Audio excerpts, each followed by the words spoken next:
Hello दोस्तों, कैसे हैं आप सब। उम्मीद करता हूँ सब भाई बढ़िया होंगे। तो स्वागत करता हूँ आप सभी का रोहित क्लासेस पे। तो आज फिर से हम जुड़ चुके हैं अपनी एक और नए क्लास में स्पेशल जीके जीएस के क्वेश्चन के साथ। इसके साइड वाइज आपको बाकी की क्लासेस जो हैं वो भी मिल रही होंगी। तो चलिए ज़्यादा बिना टाइम वेस्ट किए जल्दी से अपनी क्लास की ओर चलते हैं। तो ये रहा हमारे आज का फर्स्ट क्वेश्चन। उससे पहले एक चीज़ बता दूं, क्वेश्चंस देखिए मेरे भाइयों, नया पैटर्न है, ठीक है।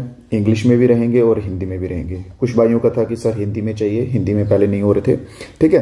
तो जो इंग्लिश वाले भाई हैं वो इंग्लिश वाले यहाँ से पढ़ सकते हैं, हिंदी वाले भाई यहाँ से पढ़ सकते हैं। इसके सिवा टेलीग्राम ग्रुप हो गया, व्हाट्सएप ग्रुप हो गया, डिस्क्रिप्शन में लिंक दिए रहेंगे, वो ज्वाइन कर लीजिएगा।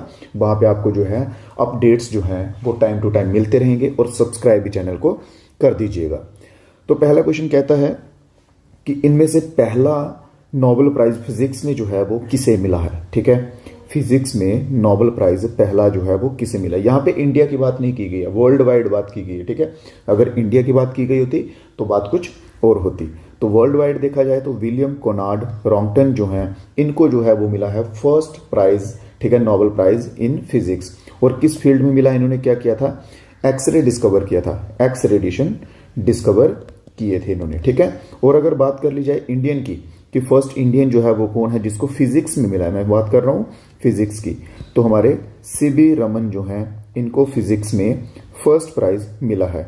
और अगर ऐसे ओवरऑल देखा जाए कि पहले भारतीय कौन बनते हैं, ठीक है, फर्स्ट इंडियन कौन बनते हैं, तो वो बनते हैं रविंद्रनाथ टैगोर, ठीक है, रविंद्रनाथ टैगोर, जिनको कि पहला नोबेल प्राइज मिला था, ठीक है। सीबी रामन को किस में मिला है, फिजिक्स में मिला है। आप सभी से एक रिक्वेस्ट है कि अपनी नोटबुक लेके बैठिएगा साथ में, डेफिनेटली आपने ली ही होगी। अगर आप सीरियस हैं एग्जाम को लेके तो नोटबुक में नोट्स बनाते हैं, जो क्वेश्चंस आपको आते हैं उनको स्किप कर दीजिए, जो नहीं आते हैं, जो नए हैं उनके आप साथ साथ में नोट्स बनाते जाएं, ठीक है। चलिए नेक्स्ट क्वेश्चन को देखते हैं। सेकेंड क्वेश्चन क्या कहता है, साथ साथ में आप सभी को आंसर भी देते जाना भाई, ओके। कमेंट बॉक्स नीचे खुले हैं, कमेंट बॉक्स में आंसर देते जाइए। सेकेंड क्वेश्चन है कि बहरूद स्तूपा जो है वो इनमें से किस स्टेट में सिचुएटेड है। बहरूद स्तूपा, ठीक है, बहरूद स्तूप निम्नलिखित में से किस राज्य में स्थित है। उत्तर प्रदेश, हिमाचल प्रदेश, आंध्र प्रदेश या फिर मध्य प्रदेश। तो हमारा सही जवाब जो है वो किसके साथ रहेगा, option number D, Madhya Pradesh में बहरूद स्तूपा जो है वो सिचुएटेड है। अगले क्वेश्चन की ओर चलते हैं। तीसरा क्वेश्चन क्या कहता है, तीसरे क्वेश्चन में भाई पूछा गया है, देखिए अगर कोई क्वेश्चन आपको समझ नहीं आता है, किसी क्वेश्चन में कोई डाउट रह जाता है, ठीक है, आप मेरे से डेफिनेटली पूछ सकते हैं। कमेंट बॉक्स में अपना क्वेश्चन जो है वो टाइप कर दीजिए, मैं आपको वहां पे रिप्लाई जो है वो टाइमली देता रहूंगा, ठीक है। कोई भी अगर डाउट रह जाए और एग्जाम के रिलेटेड होना चाहिए, ठीक है। क्वेश्चन नंबर थर्ड क्या कहता है कि सोडियम को हम केरोसिन ऑयल में क्यों रखते हैं। आप सभी ने सुना होगा सोडियम को, देखिए इसके ऊपर क्वेश्चन अलग अलग तरीके से बन जाते हैं। एक तो उसमें क्यों रखते हैं और दूसरा क्वेश्चन ऐसा भी बनेगा कि सोडियम को हम किस में रखते हैं, ठीक है। तो केरोसिन ऑयल, मिट्टी का तेल जिसे हम नॉर्मली बोलते हैं, वो होता है केरोसिन ऑयल। तो सोडियम को हम उसमें क्यों रखते हैं, क्योंकि सोडियम जो है मेरे भाइयों बहुत ही रिएक्टिव होता है, हाईली रिएक्टिव होता है, ठीक है। इसको हम हवा और मॉइस्चर, ठीक है, हवा नहीं ऑक्सीजन कह सकते हैं, ऑक्सीजन एंड मॉइस्चर, इसके कांटेक्ट में आने से बचाते हैं। जैसे ही ये ऑक्सीजन या मॉइस्चर के कांटेक्ट में आता है तो ये रिएक्शन कर देता है केरोसिन ऑयल, ठीक है। इसलिए हम सोडियम, इसलिए हम सोडियम को केरोसिन ऑयल में केप्ट करके रखते हैं। अगले क्वेश्चन की ओर चलते हैं। फोक डांसेस के ऊपर क्वेश्चन है। फर्स्ट ऑफ ऑल आप सभी को मालूम है कि टोटल क्लासिकल डांस कितने हैं हमारे, ठीक है, जल्दी से कमेंट बॉक्स में बता दीजिए। ये रहा आज का पहला आपका होमवर्क का क्वेश्चन कि क्लासिकल डांस जो है वो कितने हैं, क्लासिकल डांसेस जो हैं वो कितने हैं, बस इतना सा बताना है आपको, ठीक है। तो बात करते हैं जाट जतिन की। तो जाट जतिन जो है ये कहाँ का फोक डांस है, जाट जतिन की बात कर रहे हैं। जाट जतिन मेरे भाइयों कहाँ का फोक डांस है, तो जाट जतिन जो है ये आ जाता है बिहार का। कहाँ का आएगा, बिहार का। चलिए इसके सिवा बाकी दूसरे भी देख लेते हैं। बात करते हैं मध्य प्रदेश की, ठीक है। तो मध्य प्रदेश की बात करते हैं। मध्य प्रदेश के कौन कौन से जो हैं वो फोक डांस आते हैं मेनली, ठीक है। तो मेन आते हैं, जवारा आता है मध्य प्रदेश का, लिखते जाइए साथ साथ में, लिख नहीं रहे हैं तो स्क्रीनशॉट लेते जाइए, ठीक है, रिवीजन में आपको हेल्पफुल रहेंगे। फिर मटकी आता है, ठीक है। फिर एक आता है खड़ा नाच, एक आता है खड़ा नाच, ठीक है। इंपॉर्टेंट आपको लिखवा रहा हूँ। और गुजरात में एक ही चलता है मेनली, वो है गरबा। कौन सा, गरबा जो है वो गुजरात में चलेगा। बात करेंगे उत्तर प्रदेश की। उत्तर प्रदेश के कुछ आते हैं इंपॉर्टेंट, रासलीला हो गया, रामलीला हो गया, ठीक है। फिर इसके सिवा नौटंकी आता है, नौटंकी के ऊपर क्वेश्चन बनता है भाई, ठीक है। नौटंकी जो है इसके ऊपर क्वेश्चन बनता है। फिर एक आता है कजरी आता है, कजरी आता है, और एक आता है चारकुला। ये 3-4 नाम जो हैं ये याद रख लीजिए, ठीक है। रासलीला, नौटंकी, कजरी, चारकुला और मध्य प्रदेश का जवारा, मटकी और खड़ा नाच, ठीक है। क्लियर है यहाँ तक सभी को? अगले क्वेश्चन की ओर चले। तो नेक्स्ट क्वेश्चन क्या कहता है, एक मिनट, हाँ, तो यहाँ पे बात की गई है नेक्स्ट क्वेश्चन की। तो नेक्स्ट क्वेश्चन क्या कहता है, किसकी सुप्रीमेसी के अंदर जो है गवर्नमेंट ऑफ इंडिया एक्ट 1858 जो है वो आया था, ठीक है। 1858 का गवर्नमेंट एक्ट जो है, गवर्नमेंट एक्ट ऑफ इंडिया, वो किसकी सुप्रीमेसी के अंदर आया था? सुप्रीमेसी उस टाइम पे किन की थी भाई? ब्रिटिशर्स की थी, ठीक है। ब्रिटिश रूल जो है वो चल रहा था हमारे ऊपर, तो और वो आया था किसकी सुप्रीमेसी के अंदर? Queen Victoria. Option number D जो है बिल्कुल सही रहेगा, ठीक है। आप सभी बच्चों से उम्मीद कर रहा हूं कि साथ साथ में अपने आंसर्स जो है कमेंट बॉक्स में देते जाइए। जो आपको लगता है अपने अकॉर्डिंग गलत हो, सही हो, डजेंट मैटर, बस ट्राई कीजिए, ठीक है। तो क्वीन विक्टोरिया जो है उस समय शासन में थी, तो इनके द्वारा जो है 1858 में आया था। इसमें एक्चुअल था क्या, देखिए, पहले जो है, पहले रूल कौन कर रहा था? ईस्ट इंडिया कंपनी कर रही थी, ठीक है। ईस्ट इंडिया कंपनी कौन थी? जो ब्रिटिशर्स वहां से यहाँ आए थे, कह सकते हैं आप किसके लिए आए थे? सौदा करने के लिए, जहाँ डीलिंग करने के लिए, ठीक है, बिजनेस के लिए आए थे, सिंपली आप कह सकते हैं, ठीक है। तो वो जो है वो रूल कर रहे थे, वो चला रहे थे। फिर 1858 के बाद क्या होगा? सीधा ब्रिटिश क्राउन का रूल हुआ, ठीक है। ब्रिटिश क्राउन फिर डायरेक्ट वहां से रूल करेगा इंडिया के ऊपर। ये था 58 का सही मीनिंग। क्लियर है यहां तक क्वेश्चन? कोई डाउट तो नहीं? क्वेश्चन नंबर 6 देखते हैं, 6 अपना। क्वेश्चन नंबर 6 क्या कहता है? नवार्ड के ऊपर है कि नवार्ड जो है ये किसकी रिकमेंडेशन पे इस्टेब्लिश किया गया था? नवार्ड जो है ये किसकी रिकमेंडेशन पे इस्टेब्लिश किया गया था? जल्दी से, गडगिल कमेटी, 5 ईयर प्लान आप सभी को याद आ रहा होगा इसको देख के, ठीक है। रंगराजन कमेटी, ये सभी आपको टाइमली जो है आगे आगे कवर होते जाएंगे, ठीक है। तो बी शिवारामन कमेटी जो है, इसकी रिकमेंडेशन पे नवार्ड जो है ये इस्टेब्लिश किया गया था। एक्चुअल में नवार्ड है क्या, इसकी फुल फॉर्म भी पूछते हैं, ठीक है। फुल फॉर्म लिख लीजिए, नेशनल, जस्ट अ मिनट, ठीक है। इसकी फुल फॉर्म लिख लीजिए नवार्ड की, national bank for agriculture and rural development, ठीक है। National bank for agriculture and rural development. और इसका मेनली फोकस क्या था कि रूरल एरिया, जो गांव के एरिया होते हैं, उनको डेवलप करना, ठीक है, उनकी डेवलपमेंट के लिए ये जो कमेटी है बी शिवारामन की, ये बनाई गई थी। चलिए अगला क्वेश्चन देखते हैं। नेक्स्ट क्वेश्चन सॉइल्स के रिलेटेड है, ठीक है, ज्योग्राफी का क्वेश्चन आप कह सकते हैं कि which type of soil is found maximum India. Bharat में ज्यादातर जो है वो कौन सी सॉइल जो है, कौन सी मिट्टी जो है वो पाई जाती है? जल्दी से आंसर आने दीजिए सभी बच्चे, आप सभी अपना अपना, ठीक है। ट्राई कर रहा हूं यार मैप बनाने की आपको, ताकि थोड़ा इजीली जो है वो समझ आ जाए, ठीक है। ज्यादा मत ड्राइंग पे जाइएगा, बस आपको एक समझाने के लिए, ठीक है। देखिए बात करते हैं सबसे पहले हम रेड सॉइल की, ठीक है। रेड सॉइल जो है वो पाई जाती है इस एरिया में, ईस्टर्न वाले एरिया में, ठीक है। ईस्टर्न कोस्ट जो है, कोरमंडल कोस्ट आपको मैंने बताए थे कल लास्ट टाइम, ठीक है। यहाँ पे कोरमंडल कोस्ट है, यहाँ पे कोंकण है, यहाँ पे उत्कल है, ठीक है। ये सब आपको बताए थे, क्लियर है कोस्ट का? आपको अभी कोई डाउट तो नहीं, ठीक है। तो यहाँ पे जो है ये पाई जाती है रेड सॉइल मोस्टली, ठीक है। फिर उसके बाद बात करते हैं ब्लैक सॉइल की। तो ब्लैक सॉइल जो है, ब्लैक सॉइल पाई जाती है इस एरिया में। इस एरिया में कौन कौन से हैं? मध्य प्रदेश और महाराष्ट्र, ठीक है। इन दो में ज्यादातर जो है वो ब्लैक सॉइल पाई जाती है। लेटराइट सॉइल जो है ये इंडिया में बहुत कम पाई जाती है। ये पाई जाती है नेपाल में, भूटान में, ठीक है। ये ऊपर के एरिया जो इधर है नेपाल भूटान, उधर पाई जाती है। फिर बात आती है एलुवियल सॉइल की, जो कि गंगा और ब्रह्मपुत्र वाला जो पूरा प्लेन है, ठीक है, ये असम वाला साइड, यहाँ पे पूरा जो प्लेन है, ठीक है, इसमें जो है एलुवियल सॉइल जो है वो पाई जाती है। कौन सी पाई जाती है? Alluvial soil. क्लियर है आप सभी को सब? ठीक है। यहाँ पे कौन सी है? ब्लैक सॉइल है, यहाँ पे रेड सॉइल है, यहाँ पे एलुवियल सॉइल है, और यहाँ पे आती है नेपाल भूटान के बॉर्डर पे कौन सी? Laterite soil. तो हमारा आंसर सही क्या रहेगा इसमें? एलुवियल सॉइल जो है ये मोस्टली पाई जाती है सबसे ज्यादा। और ये यूजफुल किसके लिए है? एग्रीकल्चर के लिए बहुत ही ज़्यादा यूज़फुल जो है वे मानी जाती है। चलें अपने नेक्स्ट क्वेश्चन पे। भारत में वोटर डे जो है वो किस डेट को मनाया जाता है? In India national voters day is celebrated on. National voter day they, जल्दी से आंसर, नेशनल वोटर डे, ठीक है। इसके सिवा देखिए वोटर डे तो आपको मैं बताता ही हूँ, ठीक है। इंडिया की बात कर रहे हैं जनवरी मंथ की, तो सबसे पहले 15 जैन, ठीक है, फिर आ जाएगा 25 जनवरी जहाँ पे लिखा हुआ है, ठीक है। तो देखिए वोटर डे हुआ है वो मनाया जाता है 25 जनवरी को, वोटर डे 25 जनवरी को मनाया जाता है। इसके सिवा जनवरी महीने में और भी बहुत सी इंपॉर्टेंट डेज हैं जिनका जिक्र होता है। 15 जनवरी को कौन सा डे होता है? जल्दी से, 15 जनवरी को होता है आर्मी डे, ठीक है।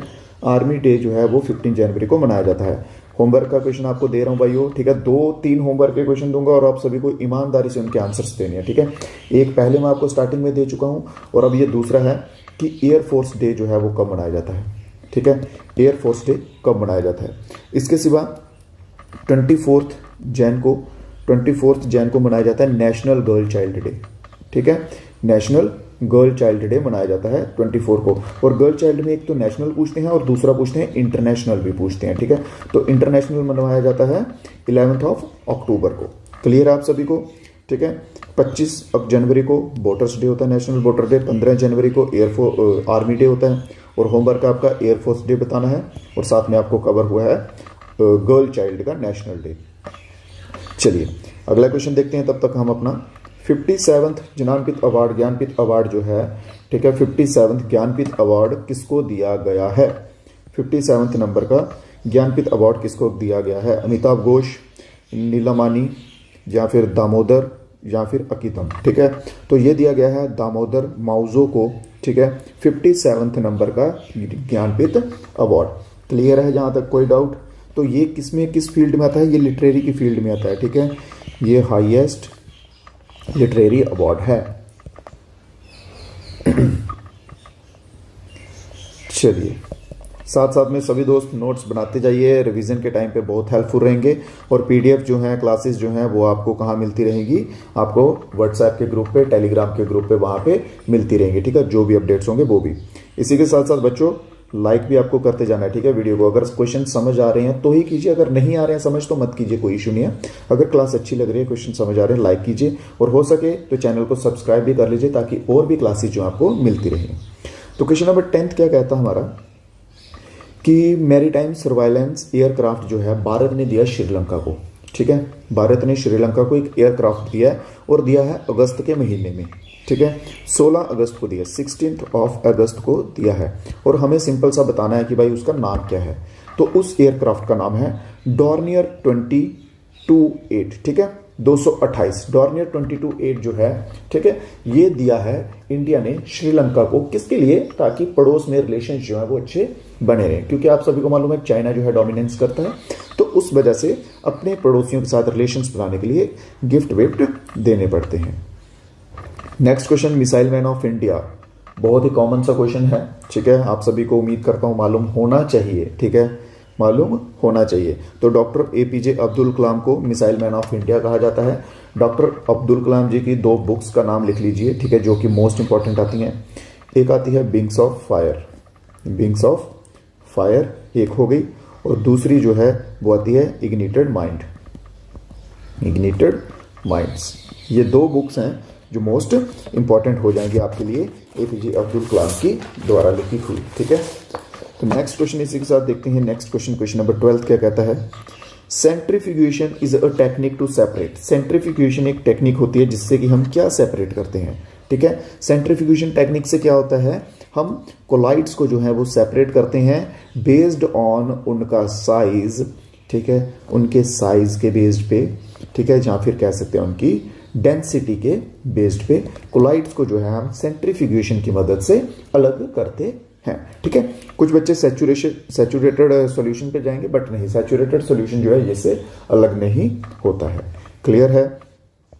क्वेश्चन नंबर 13 देखिए, क्वेश्चन देखने में बहुत बड़ा है बट ज्यादा कुछ है नहीं। आपको सिंपली ऊपर से बता देता हूं कि इन्होंने पूछा है कि वह किंगडम बताइए एनिमल का, ठीक है, जिनमें बहुत ही सॉफ्ट स्किन होती है, ठीक है, बहुत ही सॉफ्ट स्किन होती है और कुछ कुछ केसेस में वो बाहर से हार्ड शेल से कवर होती है, ठीक है। वो किंगडम बताना है कि मेनली जिनमें सॉफ्ट, बहुत सॉफ्ट स्किन या सॉफ्ट मीट आप कह सकते हैं, फ्लैश जो है वो होता है। अब आप सभी को याद आ रहा होगा कौन कौन से होते हैं, ठीक है। जैसे स्नेल्स हो गए, स्नेल आप सभी ने देखे होंगे, ठीक है। स्नेल्स हो गए, ऑक्टोपस हो गए, ठीक है, ऑक्टोपस हो गए, फिर इसके बाद स्क्विड्स आ गए, ठीक है। इन सभी के जो हैं सॉफ्ट फ्लैश होती है, बट हमें बताना है कि ये कौन से किंगडम में आते हैं। तो ये आते हैं फाइलम मोलुस्का किंगडम में, ठीक है। Mollusca kingdom, option number B, ठीक है। Option number B, Mollusca kingdom में ये सब आते हैं जिनकी स्किन्स बहुत सॉफ्ट होती हैं, फ्लैश बहुत सॉफ्ट होता है। चलिए, क्लियर है आप सभी को? कोई डाउट मेरे भाइयों किसी को? अगर कोई डाउट बचता है तो डेफिनेटली आप कमेंट बॉक्स में बताइए, वहां पे आपको आंसर मिल जाएगा। तो बात करते हैं यहाँ पे हैंडबॉल की। हैंडबॉल में हमें पास या फिर शूट जो है वो कितने टाइम के अंदर अंदर करना होता है। ऐसा है कि भाई उसकी बॉल को हम पकड़ के नहीं रख सकते, ठीक है। उसको या तो हमें किसी दूसरे प्लेयर को पास करना होगा या फिर हमें गोल में शूट करना होगा। तो उसके लिए जो है वो कितना टाइम पीरियड होता है, तो वो हमें विद इन 3 सेकेंड्स, 3 सेकेंड के अंदर अंदर वो है करना होता है। और बात कर ली जाए, क्वेश्चंस कुछ ऐसे भी बनते हैं कि कितने प्लेयर्स होते हैं भाई हैंडबॉल में, ठीक है। तो हैंडबॉल में जो है टोटल प्लेयर जो हैं वो 7 होते हैं, जिनमें से 6 प्लेयर खेल रहे होते हैं बीच में और 1 प्लेयर गोल की होता है, ठीक है। और 1 प्लेयर गोलची होता है। क्लियर है यहां तक? अगले क्वेश्चन की ओर चलें। क्वेश्चन नंबर 15 क्या कहता है? इलायस खान। इलायस खान के ऊपर क्वेश्चन है। इलायस Khan was born in Lucknow और family of musician, he was famous for playing. हाँ, इलायस खान जो है वो किसके लिए फेमस थे, ठीक है। लखनऊ की एक फैमिली में पैदा हुए हैं, वो किसके लिए फेमस थे? इलायस खान का नाम बना था, इनके पिताजी थे, ठीक है, शाहजहानपुर, ठीक है, शाहजहानपुर करके नाम था इनके पिताजी का, जो कि क्या बजाते थे? सरूद के प्लेयर थे, ठीक है। शाहजहानपुर जो है वो सरूद के प्लेयर थे, मास्टर प्लेयर थे। और उसके बाद में इनका बेटा जो है वो भी प्लेयर बना, बट वो किसका बना? सरूद का नहीं, वो बना सितार का, ठीक है। इलायस खान पे क्वेश्चन आएगा कि इलायस खान जो है वो किसका प्लेयर था, तो इलायस खान सितार का जो है वो एक अच्छा प्लेयर था, ठीक है। इसके साथ साथ सभी बच्चों को वीडियो को लाइक करते हुए चलना है और चैनल को सब्सक्राइब करते हुए भी चलना है। नेक्स्ट क्वेश्चन है, क्वेश्चन नंबर 16 क्या कहता है? कौन सी कंट्री है जो लॉन्गेस्ट बॉर्डर शेयर करती है इंडिया के साथ? ये क्वेश्चन आप सभी को आना चाहिए क्योंकि ये क्वेश्चन मैं पहले भी करवाया है, ठीक है। अभी जस्ट कुछ दिन पहले ये क्वेश्चन करवाया है। तो जल्दी से बताइए कि कौन सी कंट्री जो है वो इंडिया के साथ सबसे बड़ा बॉर्डर शेयर करती है। चलिए मैं यहाँ पे नाम लिख देता हूँ, ठीक है। बांग्लादेश एक, चाइना, पाकिस्तान, फिर चाइना पाकिस्तान, फिर इसके बाद आ जाएगा नेपाल, फिर आ जाएगा म्यांमार, फिर आ जाएगा भूटान, फिर आ जाएगा अफगानिस्तान। चलिए अब जल्दी जल्दी से बताते जाइए कितना कितना बॉर्डर जो है वो कौन कौन सी कंट्रीज शेयर करती हैं। ये लास्ट डे की क्लास में मैंने आपको क्वेश्चन करवाया है और उम्मीद है कि आप सभी ने रिवीजन अगर की होगी तो आपको पता होगा। चलिए बताइए जल्दी से, बांग्लादेश का कितना आएगा? बांग्लादेश का आएगा 4096.7 किलोमीटर। चाइना का कितना आएगा? 3488 किलोमीटर, ठीक है। फिर उसके बाद पाकिस्तान का कितना आएगा? जल्दी से 3323 किलोमीटर। नेपाल का कितना आएगा? जल्दी जल्दी बताते जाइए आप सभी भी, 1751। म्यांमार का कितना आएगा? 1643। भूटान का आएगा 699 और अफगानिस्तान का 106। सबसे ज्यादा जो है वो बांग्लादेश करता है, ठीक है। सबसे ज्यादा कौन करता है? सबसे ज्यादा करता है बांग्लादेश। क्लियर है यहां तक? बांग्लादेश सबसे ज्यादा, फिर चाइना, फिर पाकिस्तान, नेपाल, और सबसे कम की बात की जाए तो सबसे कम जो है बाउंड्री शेयर कौन करेगा? हमारा अफगानिस्तान। चलिए अगले क्वेश्चन की ओर चलते हैं। क्लियर है यहां तक? स्क्रीनशॉट ले लीजिएगा उसका, ठीक है। स्क्रीनशॉट ले लीजिएगा, रिवीजन करने में जो है आपको इजी रहेगा। Just a minute. Okay, who was the Prathamesh Jawkar opponent in gold medal clash at archery? देखिए आर्करी का जो गोल्ड मेडल, अभी वर्ल्ड कप का फाइनल चल रहा था, आर्करी में पहुंचे थे, ठीक है, प्रथमेश जावाकर जो कि इंडिया से थे, बट वो बैड लक कह सकते हैं आप या कुछ भी कह सकते हैं, उसकी वजह से जो है वो हार गए, उनको गोल्ड मेडल जो है वो नहीं मिला, ठीक है। तो हमें क्वेश्चन में पूछा गया कि उनके ओपोनेंट कौन थे, किसके साथ उनका मैच जो है प्रथमेश जावाकर का हो रहा था, ठीक है। तो उनका मैच किसके साथ हो रहा था? मैथियास फुलरटन, ठीक है, फुलरटन मैथियास फुलरटन के साथ, जो कि कहाँ से बिलोंग करते हैं, डेनमार्क से बिलोंग करते हैं, जिन्होंने गोल्ड जो है वो अपने नाम कर लिया था आर्करी में। ठीक है, गोल्ड इन्होंने अपने नाम कर लिया था किसमें, आर्करी वर्ल्ड कप फाइनल 2023 में। नेक्स्ट क्वेश्चन देखते हैं, अगला क्वेश्चन क्या कहता है, मैग्नुस, हाँ मैग्नुस आप सभी ने नाम सुना है कि नहीं सुना भाई, जो बच्चे स्पोर्ट्स से रिलेटेड हैं, जो थोड़ा ध्यान रखते हैं, डेफिनेटली सुना होगा। मैग्नुस ये बहुत चालाक टाइप के प्लेयर हैं, आप सभी ने सुना होगा, मे भी ये आते हैं जैसे ही सिटिंग लेते हैं तो ये बहुत सारा पहले टाइम वेस्ट करने लग पड़ता है अपने कोट डालने में, घड़ी रखने में, ऐसे ऐसे करके। ठीक है, तो मैग्नुस जो है ये किससे एसोसिएटेड है, कौन सी गेम से एसोसिएटेड है, तो मैग्नुस जो है, मैग्नुस कार्लसन जो है ये चेस गेम से एसोसिएटेड है, चेस गेम से बिलोंग करते हैं। ठीक है, ये करंटली जो है वर्ल्ड चेस चैंपियन है, वर्ल्ड चेस चैंपियन है, और भी बहुत से खिताब जो है इनके नाम पे हैं। ठीक है, फिलहाल आप इतना याद रखिए कि वर्ल्ड चेस के चैंपियन जो है ये मैग्नुस हैं।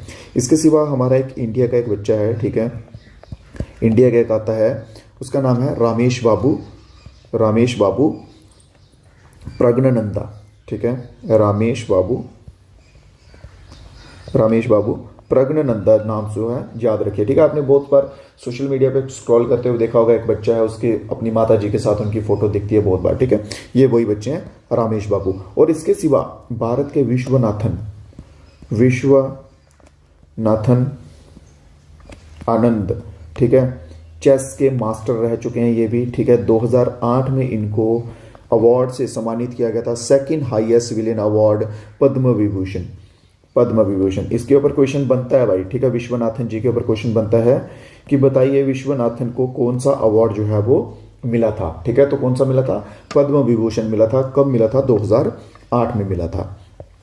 नेक्स्ट क्वेश्चन देखते हैं, क्वेश्चन नंबर 19 है कि पॉपुलेशन कंट्रोल की बात जो है भाइयों वो किसमें की गई थी, फैमिली प्लानिंग और पॉपुलेशन प्लानिंग। हाँ ठीक है, पॉपुलेशन प्लानिंग और फैमिली प्लानिंग की भाई फैमिली कैसी होनी चाहिए, कितने मेंबर्स होने चाहिए मिनिमम एक फैमिली में, मैक्सिमम कितने होने चाहिए। ठीक है, तो उसकी प्लानिंग जो है वो किस लिस्ट में आती है, तो ये सब आता है कंकरेंट लिस्ट में, क्योंकि आपको नॉर्मल सा पता है मेरे भाइयों कि फंडामेंटल ड्यूटीज में नहीं आएगी, ये फंडामेंटल राइट्स में भी नहीं आएगी। ठीक है, तो कॉन्करेंट लिस्ट ही बनती है, रिस्क लेना तो कॉन्करेंट लिस्ट पे लो। कॉन्करेंट लिस्ट में और कौन कौन सी फील्ड आती है, एजुकेशन भी इसमें आती है। ठीक है, अगर पूछ ले जाए एजुकेशन किस में आती है तो इसी में आएगी, मैरिज किस में आएगी, मैरिज भी इसी में आएगी। ठीक है, फॉरेस्ट के रिलेटेड किस में आएगा, तो कॉन्करेंट लिस्ट में आएगा। ये कुछ चीजें हैं जो कॉन्करेंट लिस्ट में आती हैं। नेक्स्ट क्वेश्चन पे चलते हैं अपने, क्वेश्चन नंबर 20 क्या कहता है, बहुत बढ़िया, हाँ जस्ट अ मिनट, चलिए।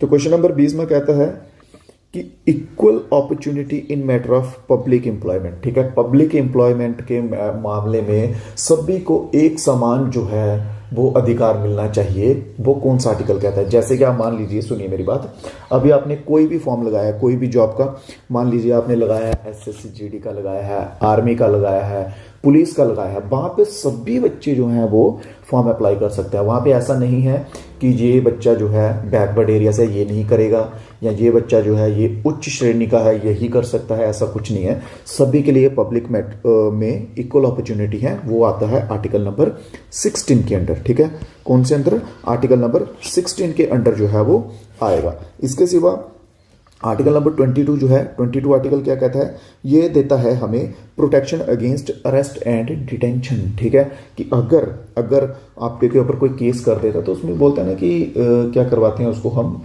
छुड़वा के लाना जो होता है, प्रोसीजर जो होता है उसके, ठीक है, उसके रिलेटेड जो हमें राइट देता है, arrest and detention. Arrest and detention जो है ये आर्टिकल 22 से हमें मिलती है। और बात कर लीजिए इसके सिवा आर्टिकल नंबर 18 की, तो एवोल्यूशन ऑफ टाइटल। ठीक है, एवोल्यूशन ऑफ टाइटल के नाम से ये आर्टिकल जाना जाता है कि हमें जो भी सामान मिला है, देखिए जैसे अब मैंने आपको लास्ट क्वेश्चन में बताया कि विश्वनाथन को अवार्ड मिला, ठीक है, पद्म विभूषण मिला, अब वो अपने नाम के आगे पद्म विभूषण नहीं लगा सकते हैं। ठीक है, इसे बोलते हैं एवोल्यूशन ऑफ टाइटल। तो क्लियर है, यहाँ तक मेरे किसी भाई को कोई डाउट रहा हो आज की क्लास में तो बताइए। ठीक है, आप सभी से एक ही रिक्वेस्ट है कि वीडियो को आप सभी ने लाइक कर देना है और चैनल को सब्सक्राइब कर देना है, ताकि हमारे आने वाले और भी जो वीडियोस हैं, मैथ्स के चल रहे हैं, रीजनिंग के चल रहे हैं, वो सभी आपको टाइमली जो है वो मिलते रहेंगे। ठीक है, और आज की क्लास के क्वेश्चंस जो हैं वो इतने ही थे। अगर किसी भाई को कोई डाउट है, कोई क्वेरी है तो आप बता सकते हैं। ठीक है, अदरवाइज हम अपनी आज की क्लास जो है ख़त्म करते हैं। और जाते जाते सभी दोस्तों एक बार बता दीजिए 20 आउट ऑफ आपके जो हैं आज कितने स्कोर बने हैं। और बाकी सोशल मीडिया के जो व्हाट्सएप ग्रुप हो गया, टेलीग्राम ग्रुप हो गया, वो डिस्क्रिप्शन में दिए रहेंगे, वहाँ पे आप ज्वाइन कर सकते हैं, हमारी टीम का हिस्सा बन सकते हैं। जो भी अपडेट्स रहेंगे, पीडीएफ्स रहेंगे फ्री वाले, वो आपको ग्रुप्स पे जो है वो मिलते रहेंगे। ठीक है, चलिए दोस्तों दीजिए इजाज़त, मिलेंगे नए क्लास में नए क्वेश्चंस के साथ। तब तक के लिए आप चैनल को सब्सक्राइब, वीडियो को लाइक और शेयर करते रहिएगा। मिलेंगे नेक्स्ट टाइम। जय हिंद, जय भारत।